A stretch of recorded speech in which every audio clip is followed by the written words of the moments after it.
Instagram, Facebook অনেকে প্রোফাইলে কিন্তু এই ধরনের ফটো দিয়ে থাকে। তো এই ফটোগুলো কিভাবে আপনারা বানাবেন তা আমি এই ভিডিওতে দেখাবো। অ্যান্ডে দেখাবো কিভাবে আপনারা সিঙ্গেল একটা ফটো ক্লিক করেই অনেক ধরনের ফটো আপনারা বানাবেন। আমি এই ভিডিওতে স্টেপ বাই স্টেপ দেখিয়ে দিব, আপনারা শুধু ভিডিওটি কন্টিনিউ করতে থাকেন। ওকে গাইস, আমি আমার এখন ফোনের স্ক্রিনে দেখিয়ে দিচ্ছি, আপনারা দেখতে থাকুন। প্রথমে আমাদের একটা অ্যাপ প্রয়োজন হবে, যেটা হচ্ছে চ্যাট জিপিটি। এটা হয়তো আপনারা সবাই এখন জানেন যে চ্যাট জিপিটি দিয়ে এরকম ফটো বানানো যায়। অ্যান্ড অনেকে ভাবে কি এই ফটোগুলো বানাতে অনেক এডিটিং করতে হয়। জাস্ট কোনো এডিটিং করতে হয় না, শুধু আপনাদের প্রম্পটে লিখলেই কিন্তু এই ধরনের ফটো এডিট হয়ে যাবে। দেন আমি আপনাদেরকে একে একে দেখিয়ে দিচ্ছি প্রম্পটগুলো আপনারা কোথায় পাবেন, তার ভিডিও শেষে আমি আপনাদেরকে বলে দিচ্ছি। ওকে, প্রথমে আপনারা আপনাদের ফোনের প্লে স্টোরটিকে ওপেন করে নেবেন।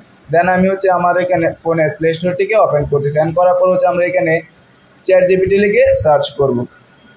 তার জন্য আমি সার্চ আইকনে ক্লিক করেছি। দেন এখানে লিখবো এখন চ্যাট জিপিটি। এই তো এখানে প্রথমে কিন্তু লেখা এসে পড়েছে, চ্যাট জিপিটি লিখে সার্চ করবেন। করার পর আপনারা এখান থেকে চ্যাট জিপিটিকে ইনস্টল করে নেবেন। দেন আমার ফোনে কিন্তু এখনই এই অ্যাপটি ইনস্টল আছে। আমি এখান থেকে শুধু ওপেনে ক্লিক করব। ওকে, ওপেনে ক্লিক করার পর কিন্তু আমাদের সামনে এরকম একটি ইন্টারফেস শো হবে। দেন আপনারা চাইলে কিন্তু এখানে আপনাদের জিমেল দিয়ে লগ ইন করতে পারেন। আমি কিন্তু আগে জিমেল দিয়ে লগ ইন করে রেখেছি, তার জন্য আর দ্বিতীয়বার লগ ইন করতে হবে না। দেন আপনারা সাইডে একটা ফটো অপশন দেখতে পাচ্ছেন। এই ফটো অপশনে ক্লিক করে আপনারা ফটো আপলোড করবেন। দেন এটাতে ক্লিক করার পর কিন্তু এখানে আমাদেরকে তিনটা অপশন দেখাচ্ছে। একটা হচ্ছে ক্যামেরা, আর একটা হচ্ছে ফটো অ্যান্ড ফাইলস। আপনার ফটো আপলোড করতে পারেন, ফাইলও আপলোড করতে পারেন। এছাড়া ক্যামেরা দিয়ে ইনস্ট্যান্ট আপনি ফটো ক্লিক করতে পারবেন। তো আমি এখান থেকে ক্যামেরাতে ক্লিক করে আপনাদেরকে সরাসরি একটা ফটো ক্লিক করে দেখিয়ে আমাদের ফটো এখন ক্লিক হয়ে গেছে। দেন আমরা এখান থেকে এই টিকমারে ক্লিক করব। এন্ড এই টিকমারে ক্লিক করার পর এখন আমাদেরকে এই ফটোটা কেমন এডিটিং করতে চাই তার জন্য এখানে একটা প্রম্পট লিখতে হবে। তো আমার কাছে আমি এখন এই ভিডিওতে আপনাদেরকে তিনটা প্রম্পট দেব।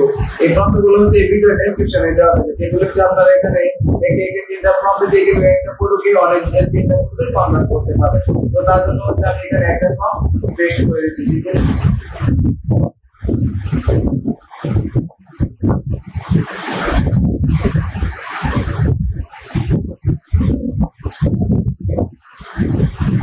আমরা একটু অপেক্ষা করতে থাকি, দেখি ফটো রেজাল্টটা কেমন হয়।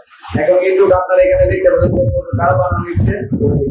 এখন কিন্তু আপনারা দেখতে পাচ্ছেন যে আমাদের ফটোটা কিন্তু ক্রিয়েট হয়ে গেছে। দেন আমরা এখন এই ফটোটাকে সেভ করবো। সেভ করার জন্য কিন্তু এই ফটোর উপরে আপনারা ক্লিক করবেন। এন্ড ফটোতে ক্লিক করার পর কিন্তু আপনারা নিচে একটা অপশন পেয়ে যাবেন, সেখানে লেখা আছে সেভ। এই সেভে ক্লিক করলে কিন্তু এই ফটোটা আপনার গ্যালারিতে সেভ হয়ে যাবে। সো গাইস, ভিডিওটি এই পর্যন্ত ছিল। আই হোপ আপনাদের কাছে ভিডিওটি ভালো লেগেছে। আর অবশ্যই ভিডিওটি ভালো লাগলে চ্যানেলটিকে সাবস্ক্রাইব করে ভিডিওটি লাইক করবেন।